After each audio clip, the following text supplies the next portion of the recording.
My name is Selena.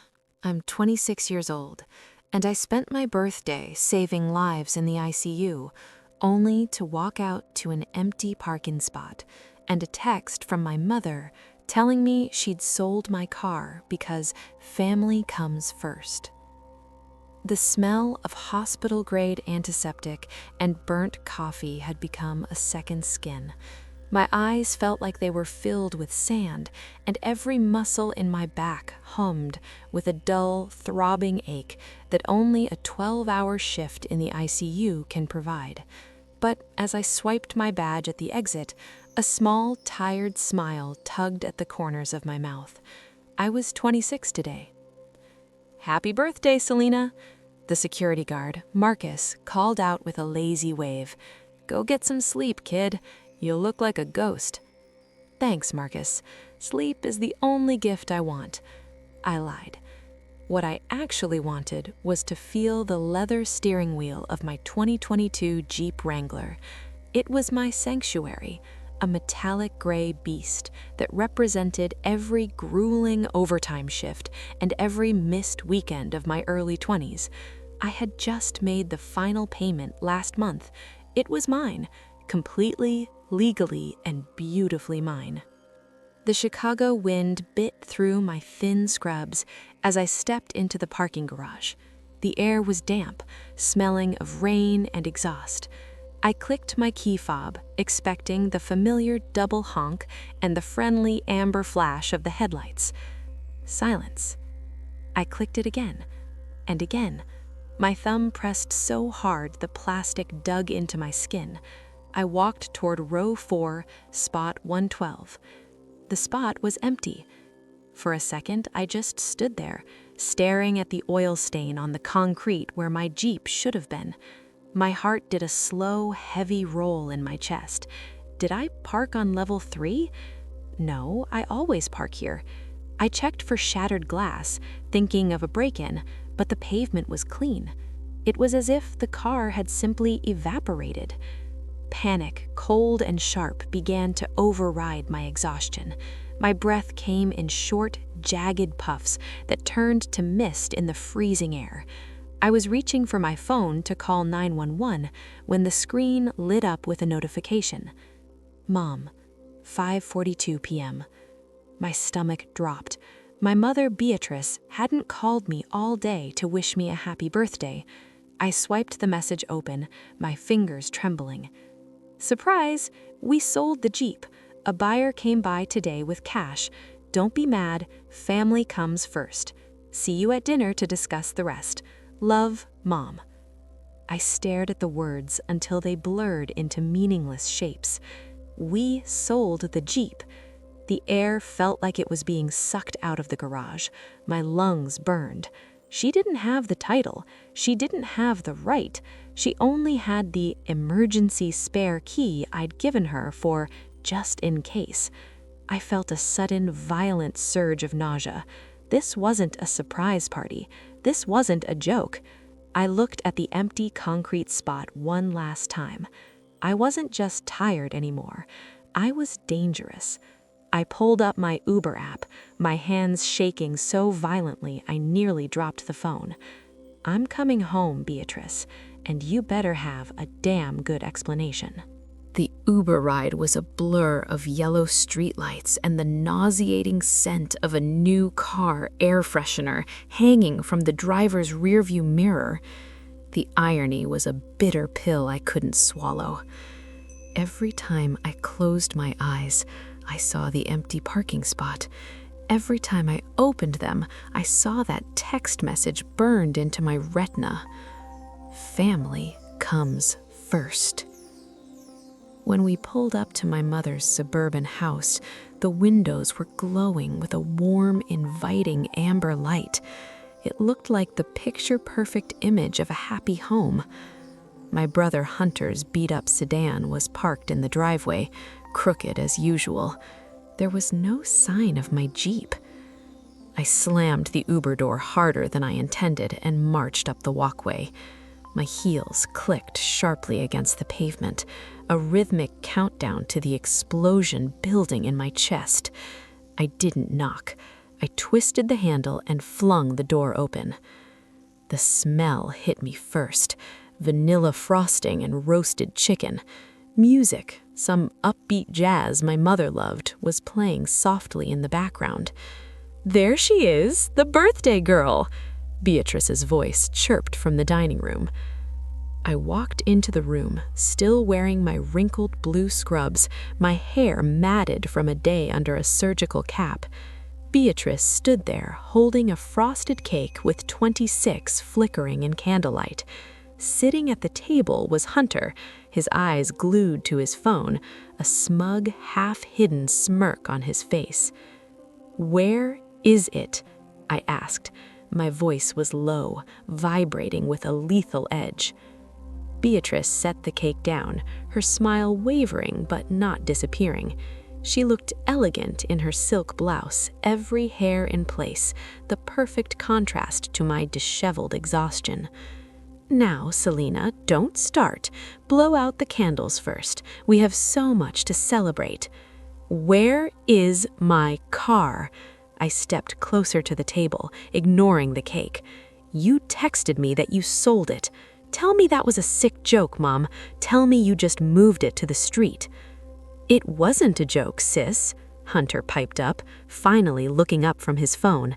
He leaned back, crossing his arms over his chest. "It's gone. A guy picked it up 3 hours ago, cash in hand."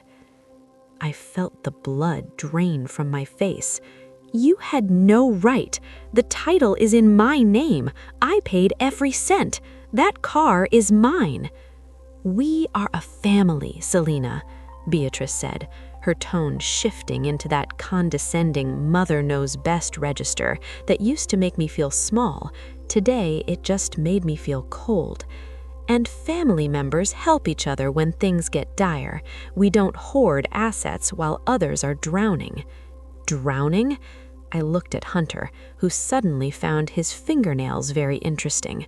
What did he do this time? Another investment? Another business opportunity? "It doesn't matter what it was," Beatrice snapped, her eyes hardening. "What matters is that your brother was in trouble, serious trouble. Men were calling the house, Selena, threatening him. I did what any mother would do. I used what we had to protect him." "You didn't use what we had," I shouted, the sound echoing off the crown molding I'd helped her pay to install.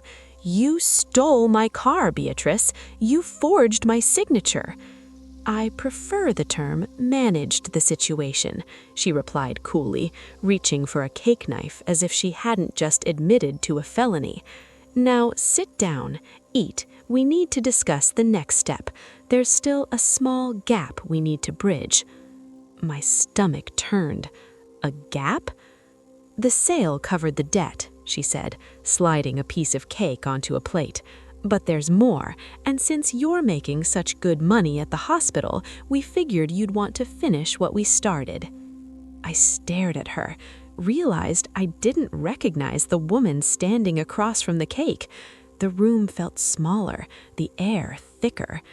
I was waiting for the punchline, but looking at Hunter's greedy eyes and my mother's calm mask, I knew it wasn't coming. The cake sat between us, a sugary, tiered monument to my mother's delusion. I looked at the 26 candles, which had now melted down into wax puddles on the frosting. It felt like a metaphor for my life, melting away while they watched. "What gap, Beatrice?" I asked. My voice was eerily steady now. The screaming part of my brain had gone quiet, replaced by a cold, calculating numbness. Beatrice took a dainty bite of cake, chewed slowly, and dabbed her lips with a linen napkin. "Hunter didn't just owe money to those investors. He had some legal entanglements. To keep the police from knocking on this door and ruining his future, I had to hire a private mediator, someone who knows how to make certain problems disappear." Hunter scoffed, scrolling through his phone. "He's a consultant, Mom. Don't make it sound so dramatic."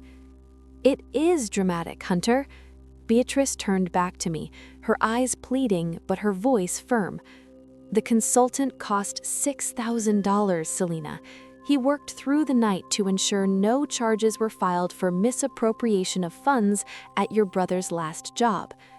My jaw tightened so hard I thought a tooth might crack. So he's a thief. You sold my car to pay off his gambling debts, and now you want me to pay for the lawyer who kept him out of jail for stealing from his boss? It's not stealing if you plan to put it back, Hunter muttered, not even looking up. $6,000, I repeated, ignoring him. You want me to give you $6,000 on my birthday after you stole $40,000 worth of Jeep from me. You don't understand the pressure I've been under, Beatrice said, her voice rising with a rehearsed tremor. I've had men calling this house at 3 in the morning. I've had to protect your brother because he's family. And you, Selena, you have that big ICU salary. You have savings. You don't have a car payment anymore, thanks to me. Thanks to you? I let out a sharp, jagged laugh that felt like a cough. You stole my mobility. You stole my safety. I have to get to the hospital at 4 in the morning for my shifts. How am I supposed to do that?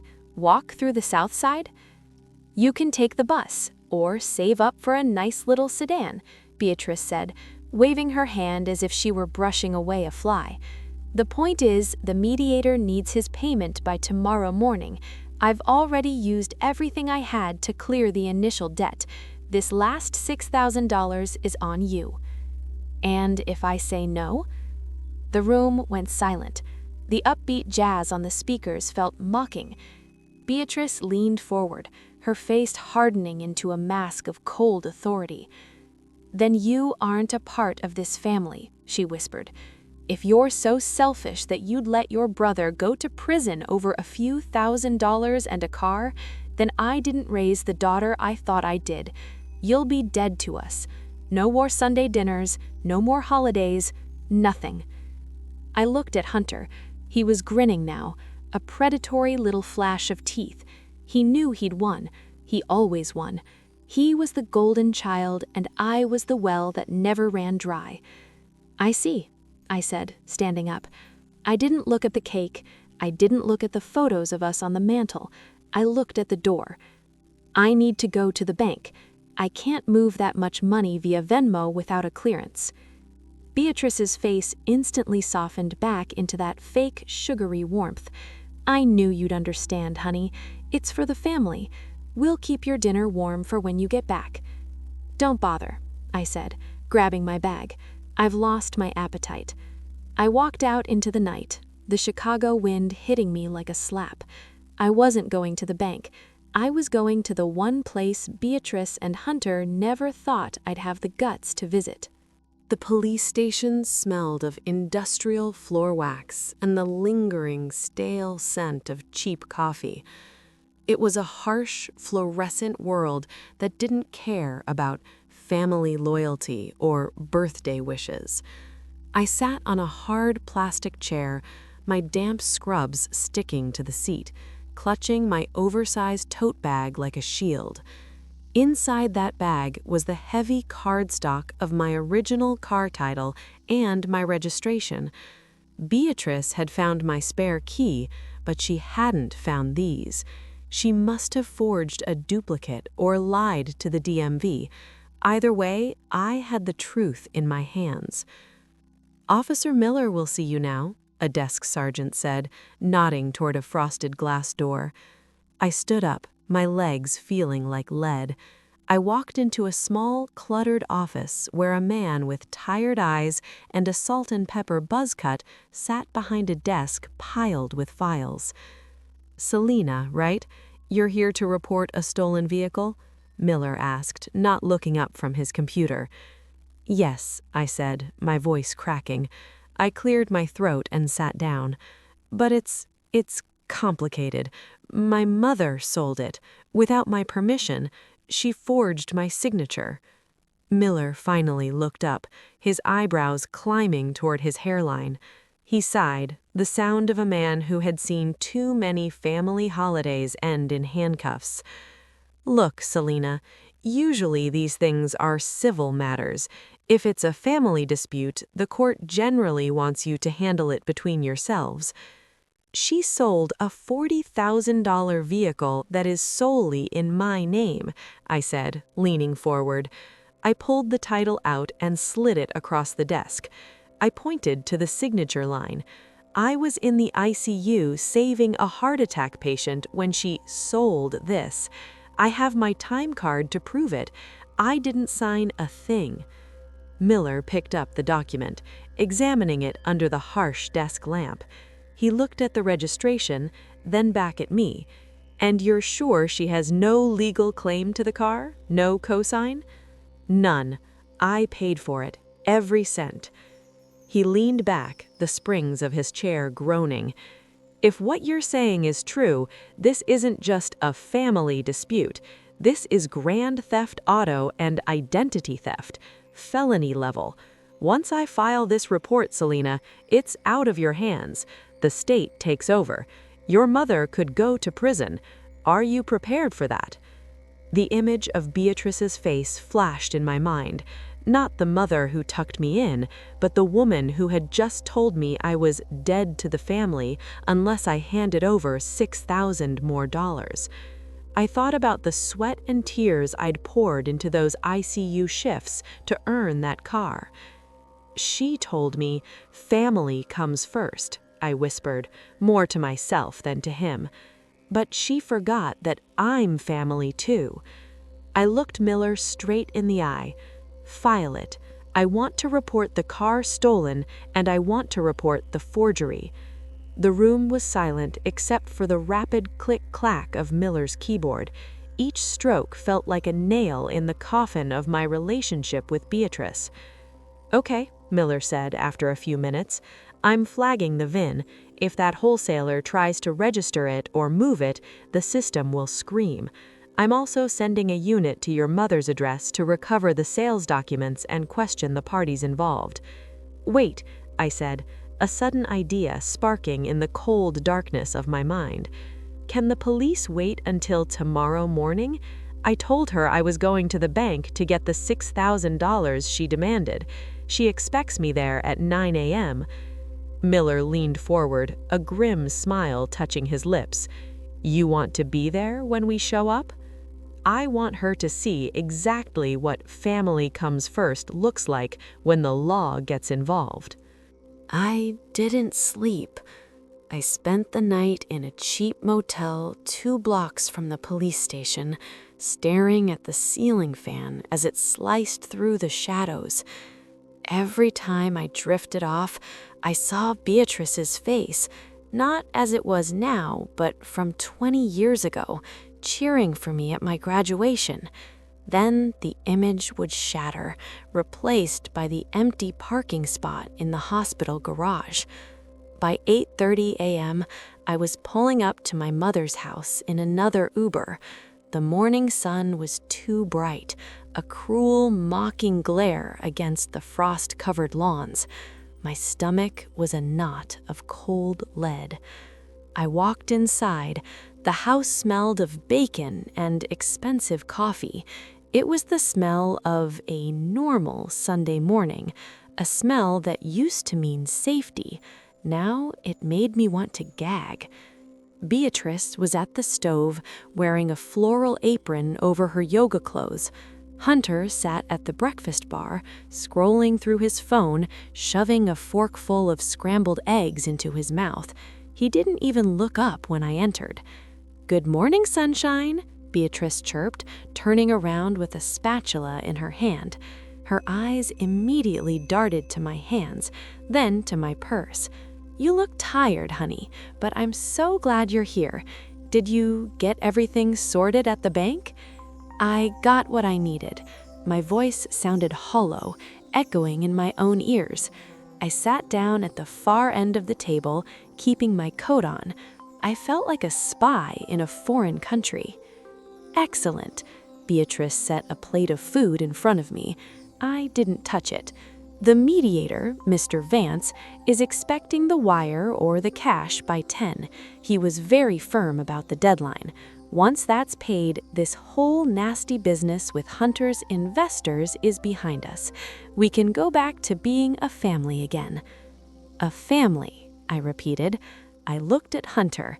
"How does it feel, Hunter, knowing your sister is paying for your mistakes with her entire livelihood?"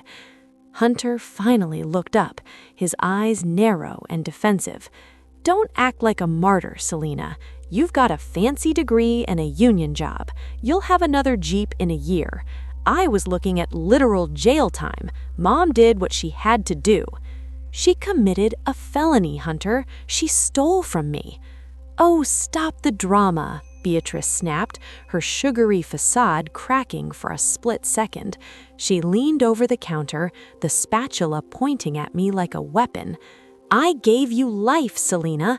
I sacrificed everything to raise you after your father left. A car is a piece of metal. Your brother's future is flesh and blood. Now, do you have the money or not?" I looked at the clock on the wall, 8:59 a.m. "I have something for you," I said, reaching into my bag. I pulled out my phone and laid it face up on the granite countertop. "Is it a transfer app, or did you get cash?" Beatrice reached for her reading glasses, her greed masked as relief. "It's a countdown," I whispered. The silence that followed was heavy, broken only by the rhythmic tick-tick-tick of the wall clock. Hunter paused with his fork halfway to his mouth. Beatrice froze, her hand hovering near my phone. "What are you talking about?" she asked, her voice dropping an octave. "I said family comes first, Mom. I finally realized you were right. I'm family, and it's time I started putting myself first." At exactly 9 a.m., a low, rhythmic thumping vibrated through the floorboards. Then came the heavy, unmistakable sound of tires on gravel and the chirp of a siren being cut short.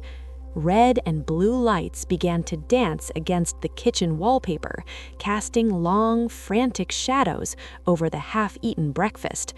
Beatrice's face went from confusion to a sickly pale gray. "Selena, what did you do?" The knock wasn't a friendly tap. It was a heavy, rhythmic pounding that rattled the framed family photos in the hallway. It was the sound of the real world crashing through Beatrice's carefully constructed bubble of family loyalty. Hunter's fork clattered against his plate. Beatrice stood frozen, the spatula still in her hand, looking at the front door as if a ghost were standing on the porch. The red and blue lights continued to strobe against the walls, turning her kitchen into a frantic, silent disco. "Selena, tell me you didn't," Beatrice whispered, her eyes wide and pleading. I didn't answer. I just watched her. The door didn't wait for her permission. I'd left it unlocked. Officer Miller stepped into the foyer, flanked by a younger officer whose hand rested casually on his belt. The cold morning air rushed in behind them, cutting through the scent of bacon and syrup. "Beatrice Miller?" Miller asked, his voice booming in the small space. I'm Beatrice," she stammered, wiping her hands on her apron as if she could scrub away what she'd done. "Officers, there must be some mistake. We're just having a birthday breakfast. My daughter, We're here regarding a report of a stolen vehicle," stepped further into the kitchen. He looked at me, a brief, professional nod of acknowledgement, then back to my mother. "A 2022 Jeep Wrangler. The owner, Selena Miller, has filed a formal complaint of grand theft auto and identity theft." Hunter stood up, his face flushed with a mixture of fear and unearned bravado. "Whoa, hold on. This is a family matter. My sister is just being emotional because it's her birthday. She's overreacting." Miller turned his gaze to Hunter. "And you are?" "Hunter, her brother." "Well, Hunter, emotional doesn't explain how a vehicle registered solely to your sister was sold to a wholesaler yesterday afternoon with a signature that doesn't match her ID," Miller said. He pulled a clipboard from his side. We've already spoken to the buyer at Auto Cash Chicago. He provided us with a copy of the bill of sale. It's signed Selena Miller, but Selena was at Chicago Memorial Hospital at the time of the sale. Would you like to explain that? Beatrice's knees seemed to buckle. She reached out and gripped the edge of the granite countertop, her knuckles turning white. I had her permission. She gave me the spare key. We talked about it. Mom, stop lying, I said. My voice was flat, devoid of the anger that had been fueling me all night. All that was left was a hollow, echoing disappointment. You didn't talk to me. You waited until I was on a 12-hour shift, stole my property, and forged my name to pay for Hunter's crimes. And then you had the audacity to ask me for $6,000 more. Selena, honey, please. Beatrice moved toward me, her hands outstretched, but the younger officer stepped in her path. We can fix this. I'll get the car back. I'll call the man. Just tell the officers you made a mistake. It's too late for that, Beatrice, Miller said. The report is filed. The VIN is flagged. Now, I need you to step away from the counter and put your hands behind your back. The sound of the handcuffs clicking into place was the loudest thing I'd ever heard. It was a sharp, metallic snap that signaled the end of my childhood home. Hunter started screaming meaningless, selfish things about his own future and how unfair this was.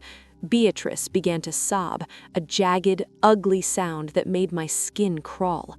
"You're destroying this family," she shrieked as Miller led her toward the door. "You're putting your own mother in jail over a car. How could you be so cold?" I stood in the center of the kitchen, surrounded by the ruins of a birthday breakfast I never wanted. I looked at the 26 cake still sitting on the table, its frosting starting to harden and crack. I didn't destroy this family, Mom. I'm just the one who finally looked at the receipt. The silence that followed the departure of the police car was heavier than the noise that preceded it. The house, once filled with the warmth of a simulated birthday morning, now felt like a hollow shell. The smell of bacon had turned greasy and cloying. Hunter was slumped at the kitchen table, his head in his hands. He wasn't crying for our mother. He was staring at his phone, his thumbs flying across the screen. "The mediator is texting," he muttered, his voice thick with a mix of fear and irritation. "He says if he doesn't get the $6,000 by 10, he's letting the creditors know where I am. You really screwed us, Selena. You really did it." I looked at him, really looked at him.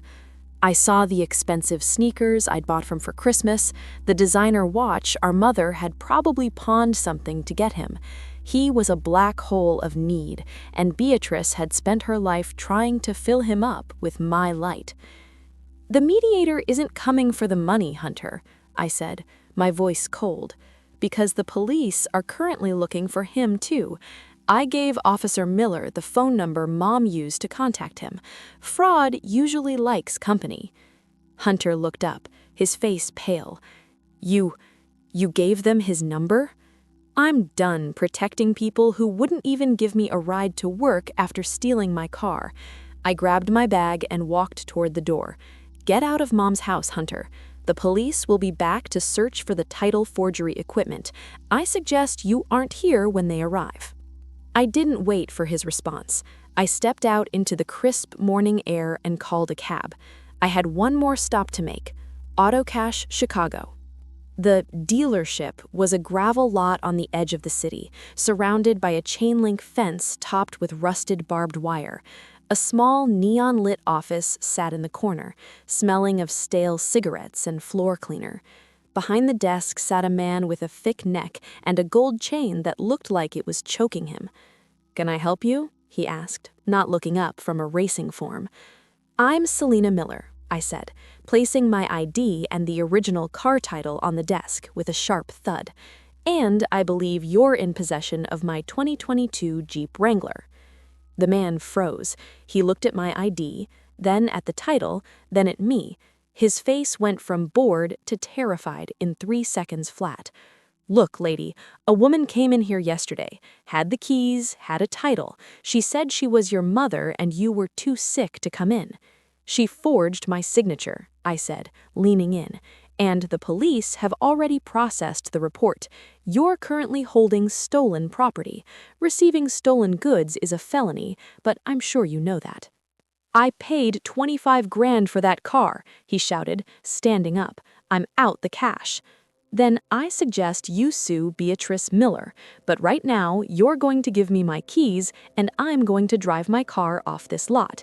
Or I can call Officer Miller, he's the one who just put my mother in handcuffs, and he can come down here and impound this entire lot as evidence. The man's Adam's apple bobbed. He knew the law, and he knew he'd skipped a dozen know your customer steps because he thought he was getting a steal. Without a word, he reached into a drawer, pulled out my key fob, and tossed it onto the desk. It's in the back, he grumbled, looking away. Take it and get out.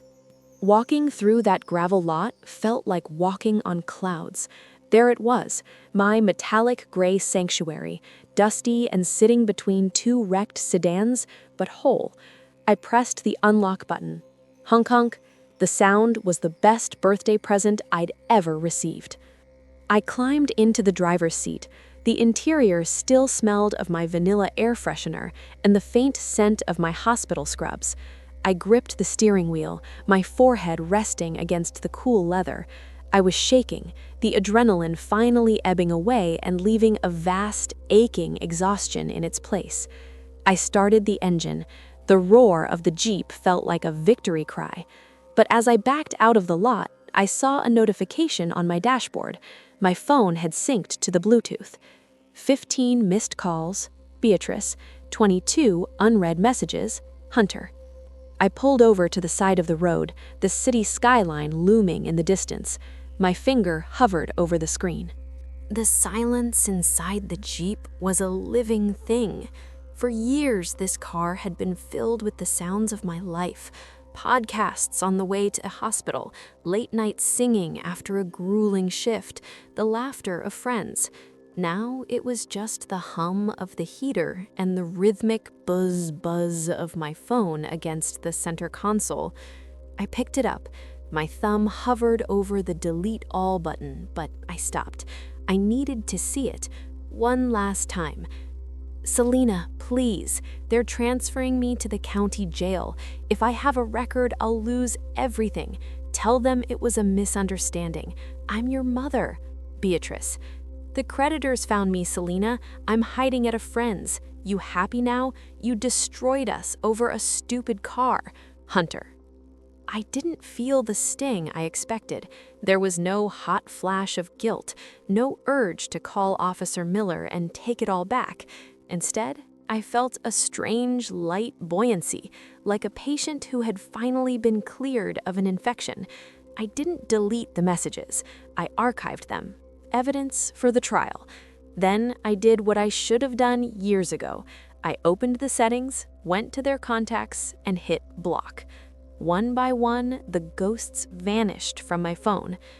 2 weeks later, I sat in a small, sterile conference room. My blonde hair was pulled back into a tight, professional bun, and I wore my best blazer. Across from me sat a public defender who looked like he hadn't slept since the 90s. Beatrice sat next to him. She wasn't wearing her silk blouses or her floral aprons anymore. She was in a baggy orange jumpsuit, her skin sallow under the fluorescent lights. She wouldn't look at me. My client is prepared to offer a full settlement, the lawyer said, sliding a packet of papers toward me. She has agreed to liquidate her remaining retirement account and sell several high-value personal items, jewelry, her own vehicle, to pay you the sum of $10,000. In exchange, you will provide a statement to the district attorney requesting leniency and the reduction of the felony charges to a misdemeanor with probation. I looked at Beatrice. She finally looked up, her eyes brimming with a rehearsed, watery desperation. "Selena, please," she mouthed. I looked at the papers. $10,000. It wouldn't cover the trust she'd broken, but it would pay for the move I was planning. I'd already signed a contract for a travel nursing position in San Diego, 3,000 miles of highway between me and this house. "I'll sign," I said. I picked up the pen and scrawled my name. It was the first time I'd signed a document in 2 weeks that didn't feel like a weight. "But I have one condition," I added, looking Beatrice dead in the eye.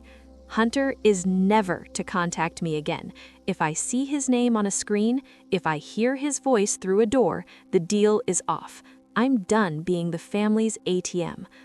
Beatrice nodded frantically, a sob breaking from her throat. "Anything, just get me out of here." I stood up and walked out of the room without looking back. An hour later, I was back in my Jeep. The trunk was packed with everything I owned that mattered: my scrubs, my favorite books, and a picture of my father, the man who had walked away from Beatrice long before I was brave enough to do the same. I pulled out of the parking lot and headed toward the interstate. As I reached the city limits, I pulled over at a rest stop to grab a coffee. I looked at the "Family Comes First" plaque Beatrice had hung in the hallway of her home, the one I'd taken and thrown into the back seat. I walked to the trash can and dropped it inside. It hit the bottom with a satisfying thud. I climbed back into the driver's seat and tapped a message into a group chat with my fellow nurses, the people who had actually checked on me, who had brought me coffee and walked me to the police station. "Heading out now. San Diego, here I come." I put the Jeep into gear and merged onto the highway. The Chicago skyline was a jagged gray silhouette in my rearview mirror, shrinking with every mile. I rolled down the window, letting the freezing wind whip through my hair.